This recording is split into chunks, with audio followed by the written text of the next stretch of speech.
아, 광야에 대한 이야기를 계속 나누고 있습니다. 지난주에도 출애굽기 17장 1절부터 7절까지의 말씀에서 오늘 이 광야에서 있었던 일에 대해서 함께 같이 나누고 있는데, 출애굽기 17장 말씀 한 지역에서 일어난 르비딤이라는 곳에서 일어난 일입니다. 르비딤에서 일어난 두 가지 사건에 대해서 출애굽기 17장은 기록하고 있습니다. 첫 번째 사건은 지난주 함께 같이 말씀을 나누었던 것처럼 마실 문이 없는 곳을 지날 때에 그곳에서 이스라엘 백성들의 모습들에 대한 것, 그리고 그들의 모습에 대해서 하나님께서 어떻게 행하셨는가에 대한 기록이 지난주 이야기였고요.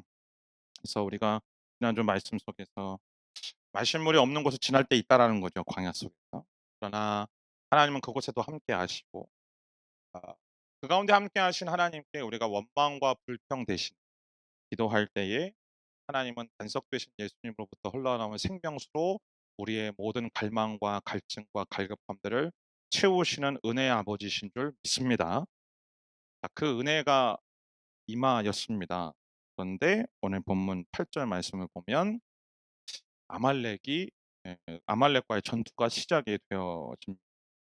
아말렉은 창세기 말씀을 보면 에서의 후손, 이 에서의 후손이었던 아말렉은 어떤 민족이냐면 신명기 25장 말씀을 보면 지쳐서 피곤할 때에 이스라엘 백성들이 습격한다라고 기록하고 있습니다.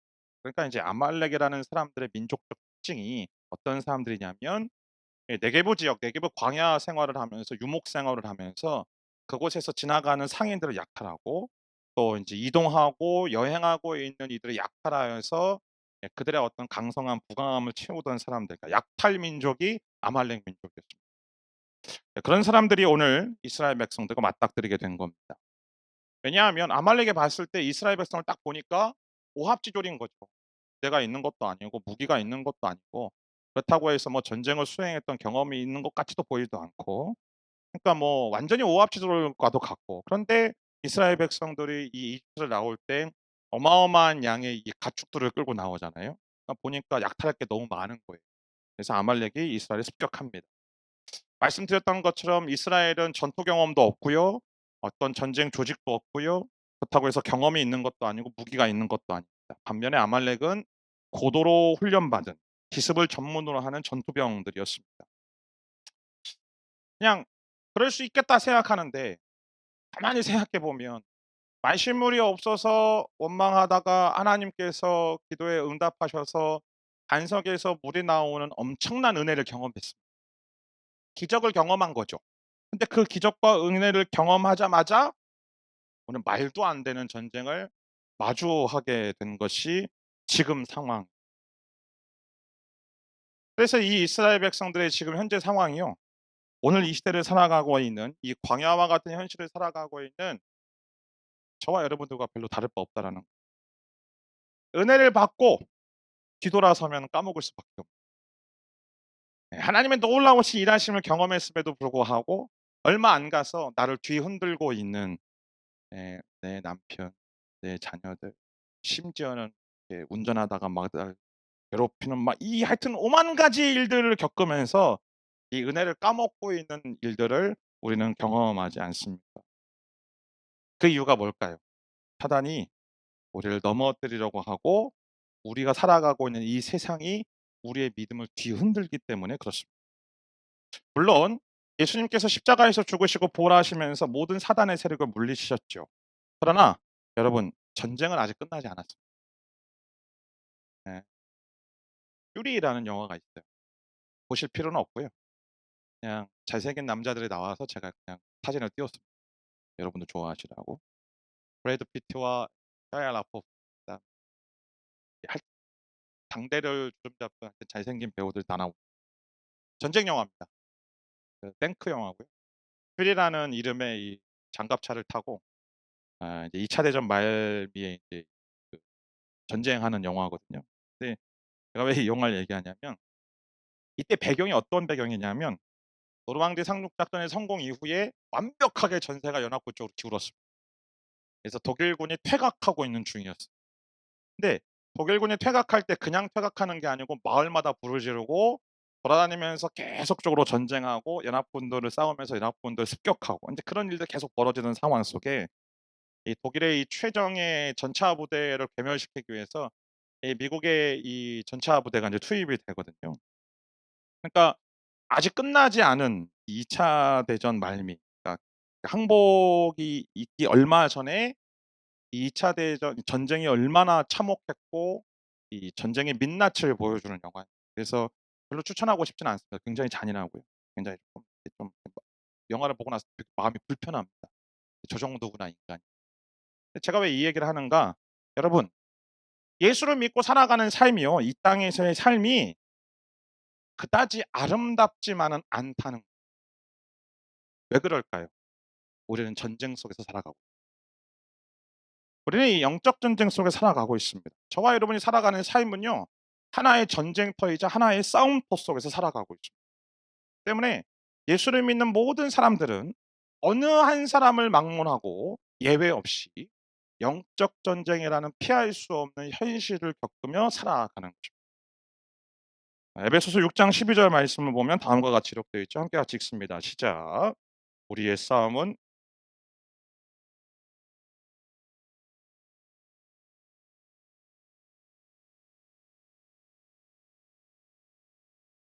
한 3년 전에 영적 전쟁이라는 주제를 가지고 함께 같이 말씀을 나눴었는데, 그때도 말씀을 드렸지만 저와 여러분이 예수를 믿는 그 순간부터요. 그냥 우리는 자동적으로 전쟁터에 들어온 거예요.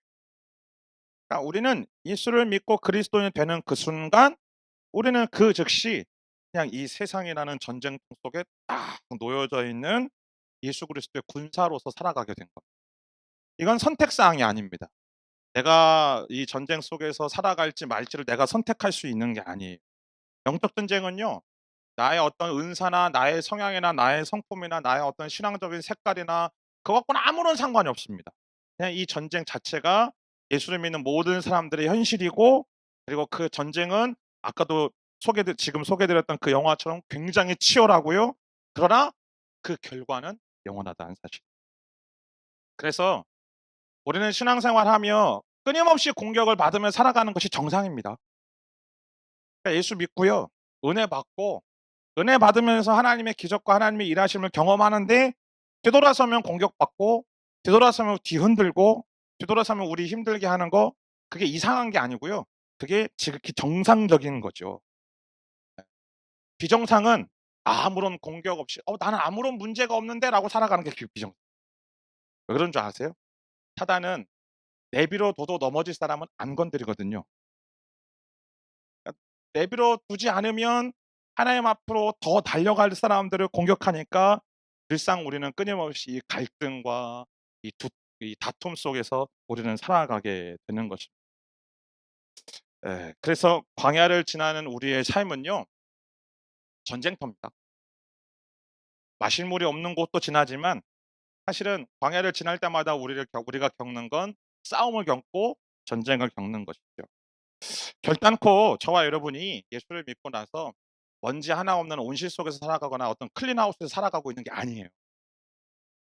늘 말씀드리지만 이 예수님을 믿고 그 이후의 모든 삶이 아무런 문제도 없고 늘 꽃길만 걸고 늘 평안한 길만 걸을 거라고 말하는 모든 설교자들은 다 조심하십시오. 그건 전부 100% 거짓말이에요. 제가 최근 들어서 이제 러닝을 좀 하고 있거든요. 물론 여러분들이 보시고 "러닝하는데도 아직도 그 모양이냐."고 이야기하시겠지만 아직도 하고 있어요. 그나마 버티고 있는 거예요. 근데 되게 재밌는 게 길이요 다 평탄할 것 같은데요. 굴곡이 있어요. 모르세요? 길이요 다 이렇게 똑바로 이렇게 평탄하게 평지가 아니고요. 내려가기도 하고 올라가기도 하고. 그래서 올라가는 길 할 때는 약간 숨이 가쁘기도 하고 막 그래요. 괜한 얘기를 제가 했군요. 아무튼 간에 그래 우리의 인생이 그렇다는 거죠. 그래서 마치 기독교의 진리를 이게 왜 사기꾼 약장수처럼 이 약을 한번 복용하기만 하면 관절염이 낫고 신경통이 낫고 모든 게 다 사라집니다."라고 이렇게 이야기하는 건 100% 사기입니다. 100%. 기독교는 절대 그런 게 아니에요. 그래서 가끔 말씀드리지만 그리스도인의 삶은요 유람선에 떠 있는 게 아니에요. 그리스도의 삶은 전투함 속에서 살아가고 있는 사람들인 것이죠. 때문에 우리가 오늘 본문 속에서 깨닫는 첫 번째 진실은 영적 전쟁은 피할 수 없는 현실이라는 사실. 좌우에 계신 분들께 이렇게 인사하겠습니다. "반갑다 전우야." 같이 전쟁하고 있는 사이인 거예요. 우리는 같이 전투하고 있고 전쟁하고 있는 그런 사이인 것이죠. 그러면 이런 전쟁을 우리가 어떻게 준비할 거냐, 이런 전쟁을 어떻게 맞닥뜨릴 거냐, 오늘 본문 9절 말씀입니다. 함께 같이 읽습니다. 시작. 모세는 여호수아에게 말했습니다. 우리들 가운데 열마를 선발해 나가서 아말렉과 싸워라. 나는 내일 하나님의 지팡이를 손에 들고 언덕 꼭대기에 서 있겠다. 우리는 영적 전쟁을 무엇으로 준비할 것인가? 결론부터 말하자면 믿음으로 준비해야만 합니다. 그런데 오늘 본문 속에서 나타난 믿음은 두 종류의 믿음이 나옵니다. 첫 번째 믿음은 행동하는 실제적인 준비. 오늘 모세가 여호수아에게 말하죠. 나가서 싸우라고. 여러분 분명히 뒤에도 나오겠지만 모세가 기도해요. 그리고 오늘 본문을 가지고 이 중보기도 이야기할 때 이 본문 가지고 많이 얘기하는데 함께 같이 기도하거든요. 기도합니다. 그러나 기도하는 것과는 별개로 싸우는 사람들이 있는 거예요. 그러니까 기도만이 아니라 행동을 해야 된다라는 것이죠. 사랑하는 성도 여러분, 신앙생활은요. 수동적인 것이 아니고 적극적인 영적 싸움. 움직이는 거예요. 싸워야 되는 것이 마치 우리가 영적 전쟁 치른다고 해서 예수님이 우리의 대장 되신다고 맨날 노래하니까 나는 가만히 저기 후방에 앉아 가지고 그냥 전쟁이 어떻게 되는지 나는 구경할 거야. 나오는 게 아니고 우리는 그 전쟁터 한복판 속에서 주님과 함께 같이 싸우는 사람들이에요. 그러니까 싸우는 건 우리 자신이라고. 그러니까 싸워야만 되는데 자꾸자꾸 우리는 뒤로 빠지고 있는 것이죠. 에베소서 6장 10 절부터 11 절까지의 말씀을 보면 이렇게 기록되어 있죠. 함께 읽어 볼까요? 시작. 마지막으로 여러분은 주 안에서 그리고 주의 힘의 능력으로 강건해지십시오. 마귀의 계략에 대적해 설 수 있도록 하나님의 전신갑주를 입으십시오. 여러분 우리가 싸워야 되지 않을 거면 주님이 무엇하러 우리에게 전신갑주 입으라고 얘기하고 무기 들으라고 이야기하고 왜 우리에게 힘을 주시겠다라고 능력을 주시겠다라고 말씀합니까? 싸워야만 되기 때문에 우리가 스스로 싸워야만 하니까 전신갑주도 있고 하나님의 능력도 있고 하나님의 힘도 힘입어서 싸워야만 되는 것이죠. 그러니까 평안히 편안하게 누워서 구경만 하다가 단지 다른 사람들의 어떤 승리의 열매들 함께 같이 나누는 사람들이 아니고 저와 여러분은 싸우는 사람들.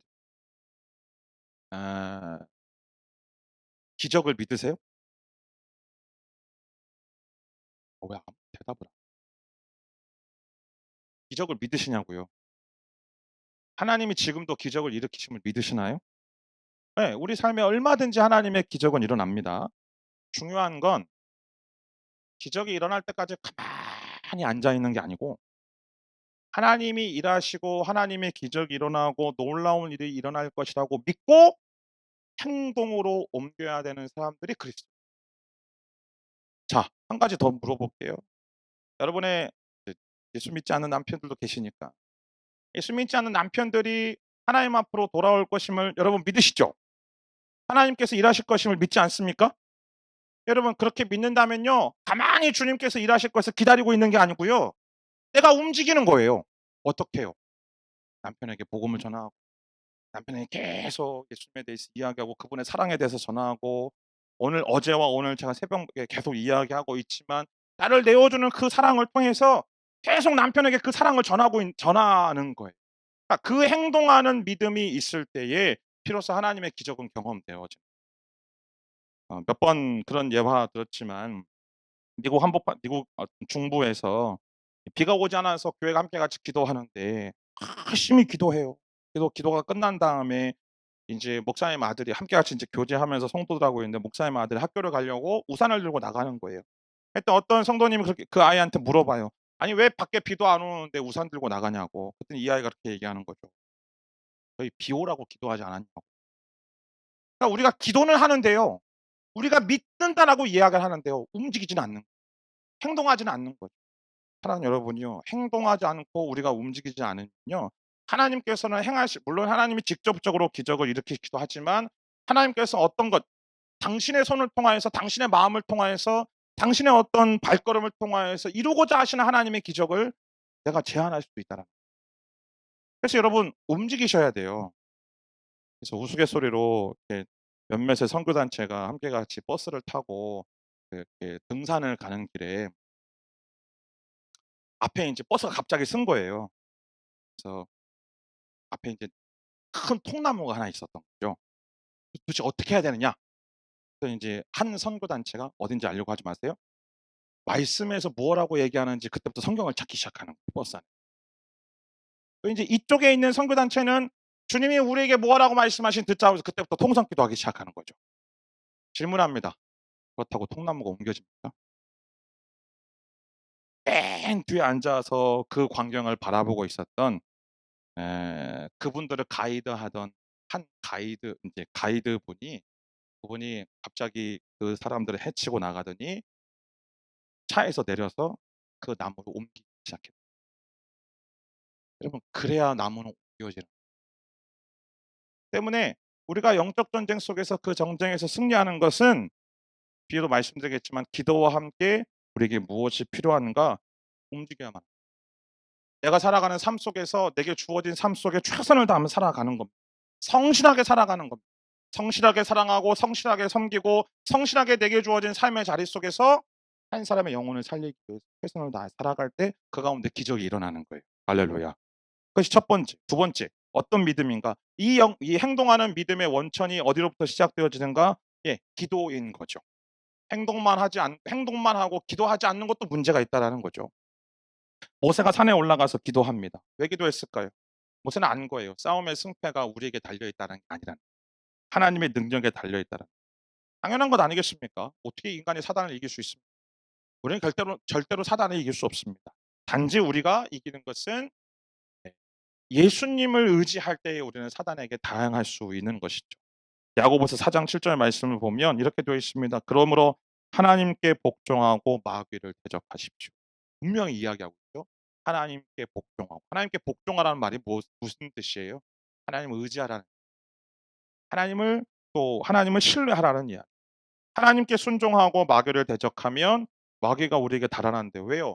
나 때문이 아니고 내가 가지고 있는 능력 때문이 아니라 내 안에 임재하시는 하나님께 헌신한 사람들의 삶 속에 임재하시는 예수님 때문에 하나님 때문에 사단은 도망가는 줄 믿습니다. 때문에 적은 하나님의 능력이 임하는 곳에 머물 수 없어요.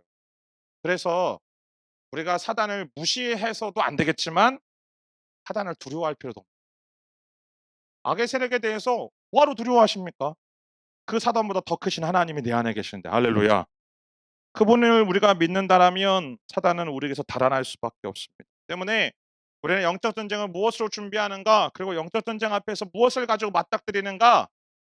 행동하는 믿음과 기도를 통하여서 그 사단과 맞닥뜨리고 승리하게 되는 줄 믿습니다.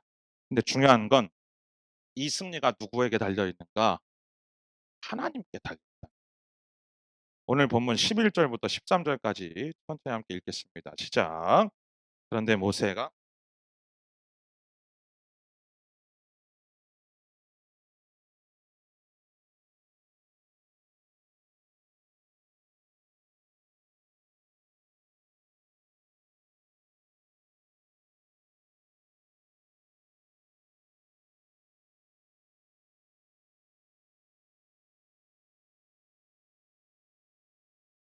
이렇게 해서 여호수아는 아말렉과 그 백성들을 칼로 무찔렀습니다. 전쟁이 시작되니까 놀라운 일이 일어납니다. 모세가 손을 들면 이스라엘이 이기고 모세가 손을 내리면 아말렉이 이기고 그래서 이제 모세와 함께 올라갔던 아론과 홀이 모세의 손이 내려오지 말라고 양쪽에서 붙잡고 앉아 있었던 거예요. 도대체 이게 무슨 의미일까요? 모세의 손이 하나님 움직인 겁니까? 여러분 오해하시면 안 돼요. 내가 기도할 때에 나의 기도 때문에 하나님께서 일하셨다. 나의 기도 때문에 하나님께서 역사하셨다. 천만의 말씀. 그게 얼마나 위험한 생각이냐면 마치 우리가 하나님을 움직일 수 있다라고 착각합니다. 여러분 하나님 우리가 움직일 수 때로는 우리가 이렇게 생각하죠. 마치 기도가 무슨 마스터 키고 만병통치약처럼 생각하는 거예요. 기도만 하면 뭐가 다 이루어져. 여러분 모세가 하나님께 손을 들었다라는 건 이런 뜻이에요. 자, 누가 여러분한테 와서 손 들어 움직이면 쏜다라고 이야기하면 여러분 어떡하세요? 대답 좀 해주세요. 오늘 주일이 아니잖아요.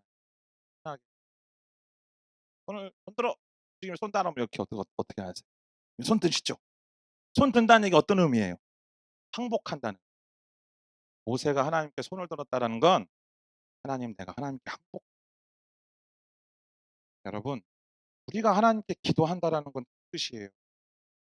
내가 하나님께 기도한다라는 건 하나님 내가 하나님을 설득하겠습니다. 내가 이렇게 긴 금식도 하고 뭐도 하고 새벽 기도도 하고 철야도 하고 내가 하루에 2 시간 3 시간씩 기도하고 내가 또 어떤 뭐 이렇게 작정 기도도 하고 그러니까 하나님 내 기도 들어주셔야만 됩니다. 하나님 떼쓰는 게 아니고요.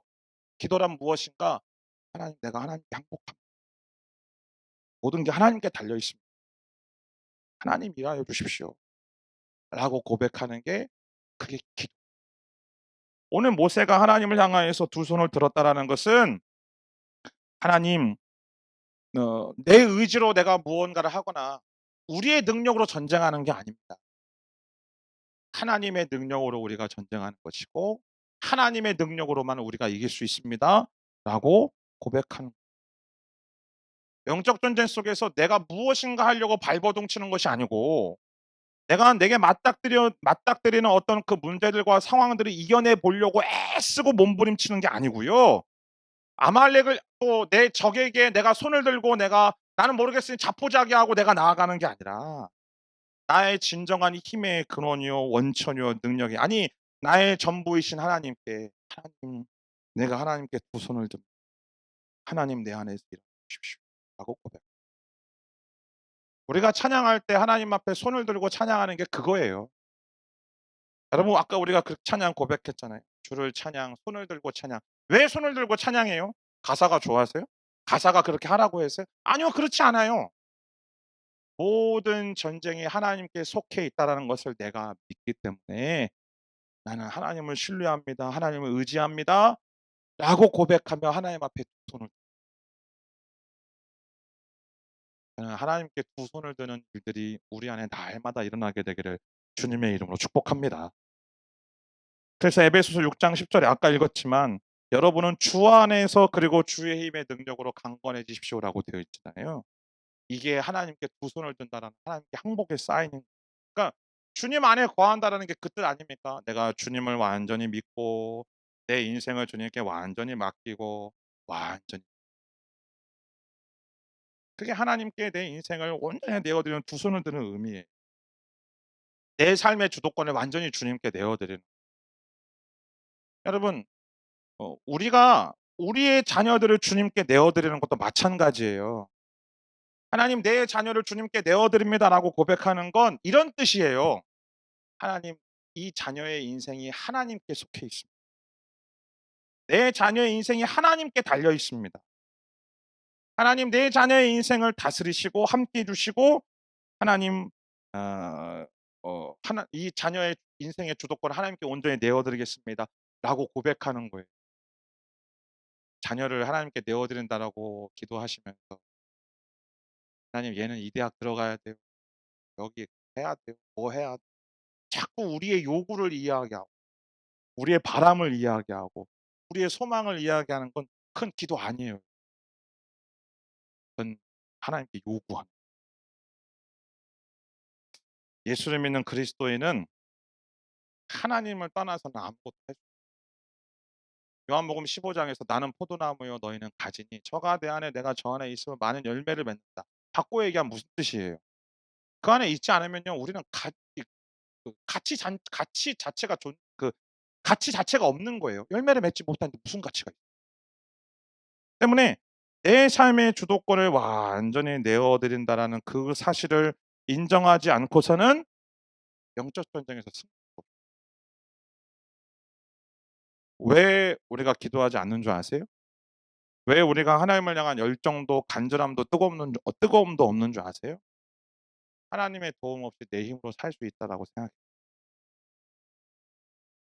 내가 이렇게 신앙생활 해 보니까, 내가 이렇게 기도해 보니까, 내가 이렇게 섬겨 보니까 하나님께서 이렇게 하셨네. 그러니까 그렇게 하면 돼. 아니요. 그렇지 않아요. 오직 주님만이 우리의 힘이요, 우리의 도움이요, 우리의 능력이요, 우리의 전부인 줄 믿습니다. 오늘 본문 14절 15절 말씀 함께 읽습니다. 시작. 여호와께서 모세에게 말씀하셨습니다.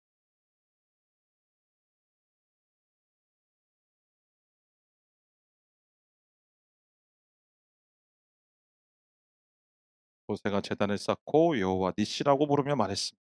여호와 니시라고 고백한 말이 바로 그런 말이에요. 여호와는 나의 깃발이라는. 깃발은 승리의 상징을 승리를 나타낼 때 듭니다. 그런데 그 깃발은 또 언제 듭니까? 전쟁할 때 보면요. 그 전쟁의 이제 맨 앞에 가장 서 있는 사람이 깃발을 한 번도 안 보셨 들어요. 그냥 그렇게 알고 맨 앞에서 깃발을 들어요. 그리고 그 깃발 보고 모이는 거예요. 마찬가지예요. 여호와 하나님이 나의 깃발이다라고 맨 앞에서 깃발을 예수님이 들고 계세요. 그러면 우리는 그 깃발 아래 모이는 거예요. 깃발 아래 모인다라는 것은 무엇을 말하는가? 하나님 우리의 삶에서의 승리는 오직 주님께 달려 있습니다. 오직 우리 삶 속에서 나를 인도하시는 분은 오직 여호와 하나님이십니다. 나는 그 깃발만 바라보고 가겠습니다. 할렐루야. 그걸 고백하는 거예요. 그 여호와 니시라는 말의 이 뜻인 것이죠. 사랑하는 성도 여러분, 나의 능력이 내게 있는 것 아닙니다. 나의 능력이 나의 열심에 달려 있는 것도 아닙니다. 오직 나의 능력은 철저하게 하나님께 있는 줄 믿습니다. 그러기에 주님 안에 거하고 내 앞에서 깃발 들고 계신 그 주님, 그 주님을 바라보며 그 주님을 신뢰하며 그 주님을 뒤따르는 주님 안에 거하는 인생이 되어지기를 주님의 이름으로 축복합니다. 그리고 또 한 가지, 예, 이 함께 들어주는 사람들이 있다라는 거. 모세가 지쳐서 손을 내리라고 할 때 아론과 훌이 양쪽에서 그의 손을 붙들어 올려주는 거예요. 함께 기도하고 서로 도울 때 승리할 수 있다는 거죠. 근데 여기서 주의사항이 한 가지가 있어요. 제가 상상을 해봤어요. 아론과 훌이 분명히 키 차이도 나고 힘도 차이가 나고요. 그리고 의지도 좀 다를 거고 인내력도 다를 거 아니에요. 근데 이제 양쪽에서 이렇게 손을 드는데 이쪽 손에 이렇게 처지고 있을 때 누군가가 "야 너 똑바로 들어." 라고 이야기하고 "너 왜 그렇게 드는 거야? 조금 더 팔을 치켜 올려 봐." 막 이렇게 이야기를 했을까요? 그렇지 않다는 거죠. 제가 왜 이 말씀을 드리냐면 여러분 우리의 신앙생활은 혼자 할 수 없는데 같이 하는 건데 그 함께하는 신앙생활 속에서 필요한 건 내 기준으로 사람을 평가하지 않는 내 생각으로 하나님을 재단하지 않는 여러분 함께 같이 기도하면 그냥 기도하면 돼요. 우리가 중보기도할 때 왜 가끔 상처받는 일들이 발생하는지 아세요? 그냥 기도하러 함께 같이 기도하면 되는 일인데 기도하고 끝난 다음 "당신 이렇게 해야 되는 거 아니야? 이렇게 좀 이렇게 도움" 자꾸 우리의 사견이 들어가기 시작해요. 여러분 우리는요 함께 같이 싸우는 사람들인 것뿐이에요. 함께 같이 싸우는 사람들이면 함께 같이 주님을 의지하고 주님을 바라보면 돼요. 서로가 각자의 생각들을 가지고 각자의 어떤 방법들, 각자의 어떤 기준을 가지고 우리의 기준과 우리의 방법들을 들먹이면서 그걸 가지고 "당신 이렇게 싸워야 된다."고 "이렇게 전쟁해야 된다."고 이야기하면 백전백패 다 질 수밖에 없습니다. 군인은요 각자 체격과 각자 가지고 있는 무기와 각자 맡겨진 그 병과에 따라서 움직여야만 합니다. 총 들고 싸우는 사람이 갑자기 전차에 올라타면 큰일 나고요. 전차를 움직이는 사람들이 갑자기 이 뭐지? 포를 들고 싸우면 그것도 곤란한 거예요. 각자 내게 주어진 자리 속에서 최선만 다하면 되는 것이죠. 그러기에 오늘 여기 계신 모든 분들은 함께 우리가 이 싸움을 감당하고 있는 사람들입니다. 때문에 서로가 서로를 도와주십시오. 서로가 서로를 지지해 주십시오. 서로가 서로를 응원해 주십시오. 제발 부탁이니까 비난하지 말고 비판하지 말고 정죄하지 말고 판단하지 말고 그냥 인정해 주고 도와주고 힘내라고 격려해 주고 응원해 주고 "당신 잘하고 있다."라고 "내가 당신을 위해서 기도한다."라고 그 말 한마디면 끝나는 거예요. 그게 교회는 결코 나누는 게 교회가 오늘 한국에서 일어나고 있는 그 상황들처럼 자꾸 이렇게 나누는 건 그건 교회가 할 일이 아니에요. 교회는 연합시키는 교회는 하나 되게 하는 어떻게 연합되고 어떻게 하나 되어지는가 기들고 계신 그 주님께만 집중하면 돼요. 자꾸 내 생각 들어가고 내 마음 들어가고 내 감정 들어가고 내 자존심 들어가고 내 기준 들어가니까 상처받고 힘들고 깨지. 사랑하는 여러분, 상해 오늘 이렇게 아니 오늘 이 여성 예배에 모이신 이 수요 여성 예배가 정말 모두가 같은 마음으로 하나님을 온전히 바라보는 그리스도의 군사로서 서로가 서로를 지지하고 응원해 주고 함께 같이 기도해 주는 놀라운 기도의 공동체로 세워지는 은혜가 있게 되기를 주님의 이름으로 축복합니다. 예, 그래서 이렇게 매주 이렇게 허깅도 하고 이제 쪼끔 시간이 지나면 같이 이렇게 좀 이렇게 뜨겁게 서로가 서로를 위해서 기도도 하고 그러면 좋을 것 같아요. 할렐루야. 영적 전쟁은 피할 수 없는 현실입니다. 근데 한 가지 중요한 사실이 있어요. 오늘 본문 16절 말씀을 개역 성경에 보면 여호와가 아말렉과 더불어 대대로 싸운다라고 하셨거든요. 이게 무슨 뜻이냐? 영적 전쟁은 한 번 이겨서 끝나는 게 아니고 죽는 그 순간까지 계속 우리가 하나님 앞에 서는 그날 쉴 틈을 주지 않아요. 영적 전쟁 계속되고 있는 거죠. 아마 오늘 오실 때 조금 불편하셨죠. 중국 학교가 방학을 개학을 했더라고요. 근데 아침에 보니까 막 차가 엄청나게 밀리더라고요. 아이들은 방학이라도 있죠. 영적 전쟁은 방학이 없어요. 그냥 돌이키면 또 전쟁하고 돌이키면 또 전쟁해. 짝 잠깐 쉴 만하고 잠깐 은혜를 경험할 만하면 바로 인제 나를 넘어뜨리려고 하는 거죠. 왜냐하면 사단은 절대로 휴가를 가지 않거든요. 사단은요 절대로 불금도 보내지 않습니다. 사단은 매 순간순간 끊임없이 우리를 주목하고 넘어뜨려고 하고 애쓰고 있고 오는 사자와 같이 우리에게 달려 그래서 우리는 항상 깨어 있어야 돼요. 항상 영적 전쟁의 준비를 해야만 합니다. 지금은 내 삶이 바쁘고 지금은 내가 쪼끔 힘드니까 그냥 내가 좀 있다가 아니요. 그거는 타령입니다. 명령 불복종. 우리는 날마다 영적 전쟁을 준비를 해야만 합니다. 행동하는 믿음을 가지고 기도로 준비해야만 합니다. 내가 기도하기 때문에 승리하는 게 아니에요. 기도한다라는 건 하나님을 온전히 신뢰하고 주님께 온전히 맡기는. 그리고 나 혼자 하는 게 아니고 공동체가 함께 기도하며 서로 도와야만 되는 것입니다. 여러분은 어떤 영적 전쟁을 치르고 계십니까? 그걸 느끼고 있는 분도 있을 것이고 아니면 미처 느끼지 못하는 분도 있을 겁니다. 아, 수많은 여러 가지 모양의 영적 전쟁 속에 정말로 우리는 하나님으로 인하여서 승리할 것임을 믿고 고백하면서 기도하며 행동하고 계십니다. 오늘도 이 영적 전쟁에서 승리하기 위해 하나님을 의지하고 서로를 위해서 중보하며 기도하며 나아가는 저와 여러분이 되어지기를 주님의 이름으로 축원합니다.